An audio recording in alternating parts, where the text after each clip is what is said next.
Hello आणि good morning. कशा आहात तुम्ही सर्वजण? आम्ही इथे एकदम मजेत आहोत आणि अजून माझं काहीही आवडलेलं नाहीये. मी आत्ताच मॉर्निंग वॉक वरून आलेली आहे आणि मला आता सगळं क्लिनिंग करायचंय. परंतु मला आज काढायचंय माझं एक कबड आहे की आधी मी हॉल वगैरे सगळं क्लीन करून घेईल, फक्त झाडून वगैरे घेईल आणि हे इकडचं पुसून घेईल. किचन वगैरे माझं ऑलमोस्ट थोडंसं राहिलेलं आहे आवरायचं.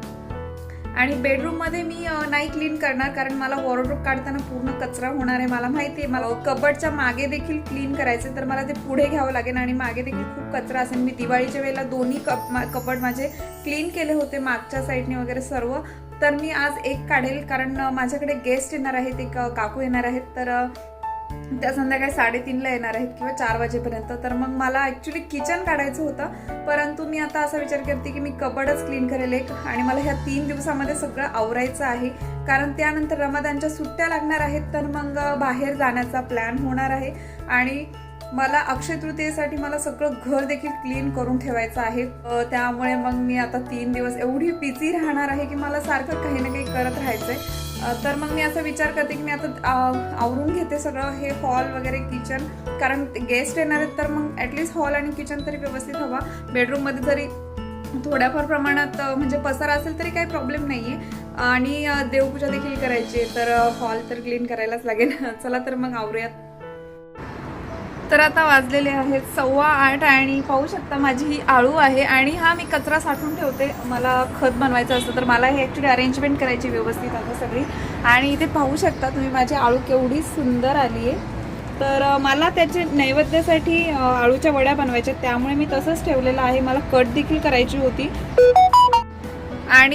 आणि आता अक्षय तृतीया येते, तर अक्षय तृतीयाला आपल्याला आळूच्या वड्या वगैरे जर असतील तर अजून छान वाटेल. तर मग मी म्हटलं की मी थाळी बनवणार आहे, अक्षय तृतीयाला स्पेशल थाळी असणार आहे.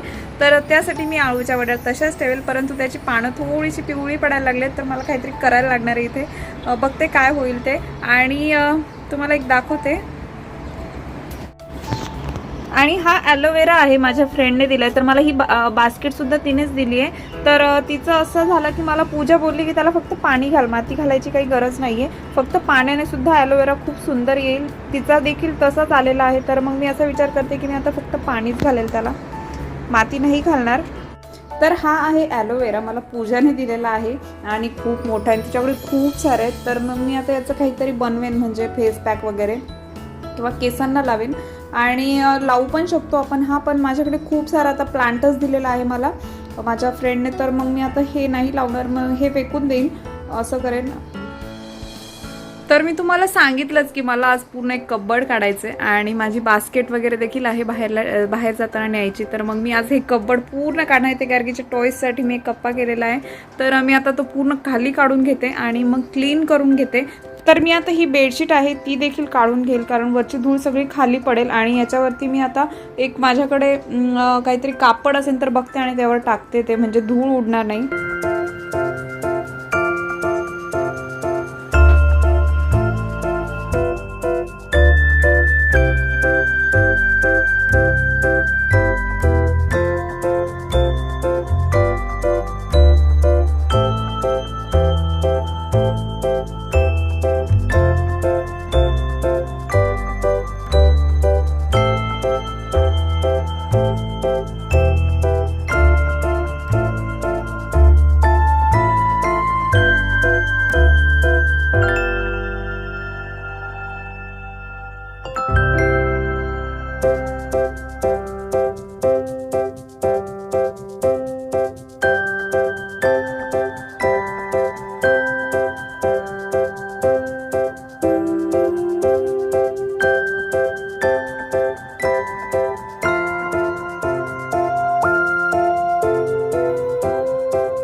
तर अशा प्रकारे मी माझं कबर्डला वेगळी जागा सिलेक्ट केलेली आहे आणि आता मी सर्व खालचा कचरा काढते आणि मग कपड्यांच्या घड्या घालून मी आधी कप्पे पुसून घेईल आणि मग त्यानंतर कपड्यांच्या घड्या घालून ठेवून देईल आणि मग हे बाकीचा कचरा आवडत असेल, कारण मला पुसावा देखील लागेल, खूप धूळ आहे आणि दिवाळीला साफ केलं त्याच्यावर मी आता फर्स्ट टाइम करते.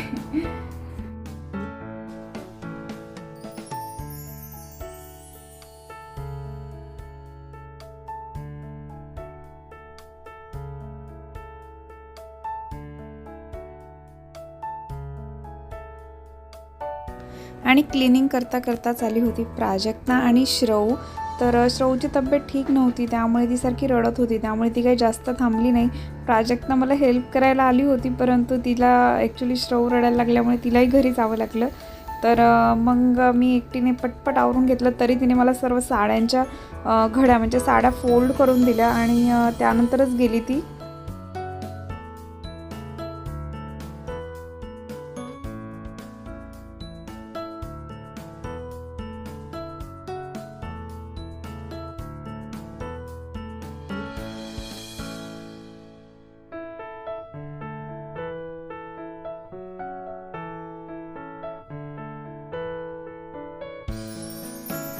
आणि खरं तर एवढा पसारा पाहून मला खरंच चक्कर येत होती, परंतु प्राजक्ता आल्यावरती असं वाटलं की हो, ती बोलली आधी कपड्यांच्या घड्या घालून घ्या आणि मग नंतर बाकीचा आवरा. तर मग मीही तसंच फॉलो केलं, कपड्यांच्या आधी घड्या घातल्या आणि मग एक एक कचरा बाहेर निघत गेला.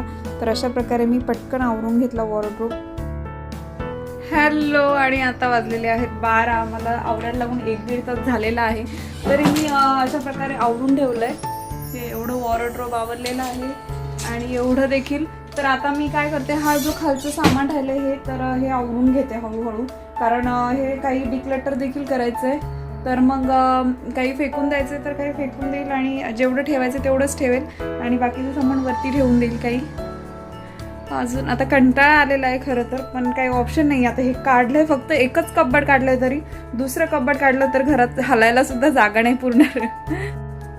आणि तुम्ही पाहू शकता अशा प्रकारे माझं सर्व आवरून झालेलं आहे वॉर्डरोब वगैरे. आणि आता खूप कंटाळा आलेला आहे. हॅलो, आणि मी आत्ताच कारगीला झोपवलं, स्कूलवरून आल्यावर जेवायला वगैरे घातलं आणि आत्ता वाजलेले आहेत 3. तर माझे ते गेस्ट म्हणजे त्या काकू आहेत ते येणार आहेत 4 वाजता. तर मग मी आज ॲक्च्युली सोफ्याचे कवर देखील वॉश केलेत, तर ते आता सुकले असतील, तर ते देखील मला लावायचे आहेत आणि ते यायच्या आधी त्यांच्यासाठी काहीतरी बनवेन. तर मी आता विचार करते चहा आणि पोहेच बनवेन. आता एवढा वेळ नाही आणि मला सुद्धा झोप येत होती खूप गार्गीला झोपवताना, तर एक 10-15 मिनटं मीही झोपले आणि आता मी आवरायला घेते. माझी किचनची भांडी वगैरे सर्व अजून तशीच आहेत, तीही आवरायची आहेत. हॅलो, तर आता ते कापून ते इथे येतीलच एवढ्यात. तर इथे मी चहा ठेवलेला आहे त्यांच्यासाठी आणि ते पोहे बनवलेले आहेत. तर ॲक्च्युली दुसरं काही बनवायला वेळच नाही भेटलं, खूप थकल्यासारखं झालं होतं. नाहीतर विचार केला होता मी दुसरं काहीतरी बनवेन, पण नाही पॉसिबल झालं. हॅलो, तुम्हाला सांगितलंच मी काल आंबे आणलेले आहेत, तर हापूस आंबे आहेत आणि छान स्मेल सुटला आहे नुसता घरामध्ये. तर मी आता रस बनवणार आहे आंब्याचा. आणि तुम्ही सर्वांनी बेलचा आवाज जस्ट ऐकलाच असेल, तर माझे मिस्टर आले होते आत्ता आणि मग त्यानंतर मी घेतला होता आंबरस करायला आणि चहा देखील ठेवला होता एका साईडला. आणि कोणाकोणाला आंबा आवडतो, तर आमच्याकडे तर सगळ्यांनाच आवडतं. गार्गीचा फेवरेट आहे, रडत होती, तिला स्कूलमध्ये देखील हवा होता, परंतु आत्ता संपले होते. तर मग मी पुन्हा आणेन असा विचार केला आणि स्कूलमध्ये मग ते तिला देण्यापेक्षा म्हटलं की घरीच तिला ज्यूस करून देईल आणि ते चपातीसोबत खाता येईल तिला. स्कूलमध्ये नाही खाता येणार, कट करून दिला तरी पॉसिबल नाही होत, सारखा सांडतो वगैरे, ड्रेस खराब करू शकते, त्यामुळे.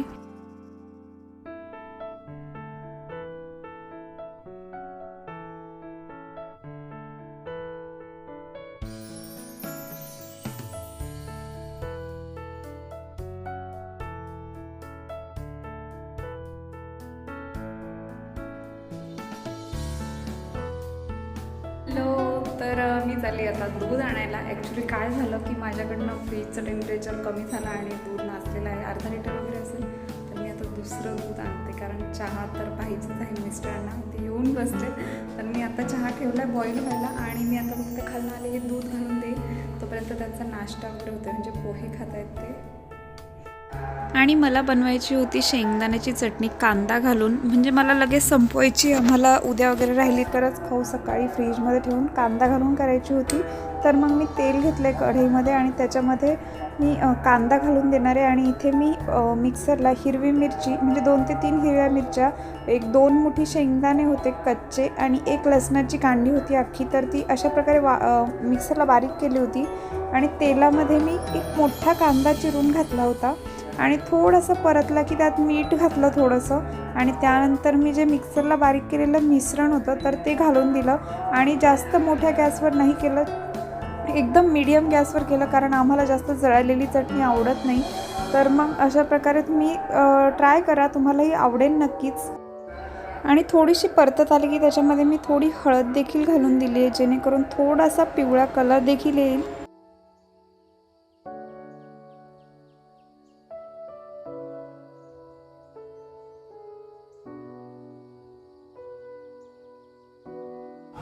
हॅलो, तर माझं झालं आहे स्वयंपाक. स्वयंपाकामध्ये मी डाळ बनवली आहे, इथे आहे शेंगदाण्याची चटणी आणि कांद्याची चटणी एकत्रच आहे. आणि इथे मी चपाती बनवली आहे आणि इथे आहे राईस. तर आंबरस देखील आहे, तुम्हाला मी दाखवते आंबरस देखील.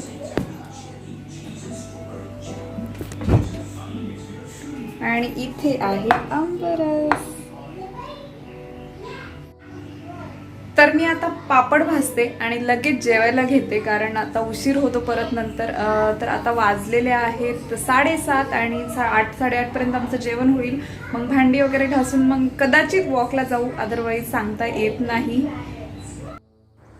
आणि अशा प्रकारे माझी सिंपल थाळी रेडी होती. तर छान वाटतं असं कधीतरी थाळी बनवलेलं. आणि आत्ता वाजलेले आहेत 8:20 झालेले आहेत. तर माझं भांडी वगैरे सर्व आवरलेलं आहे.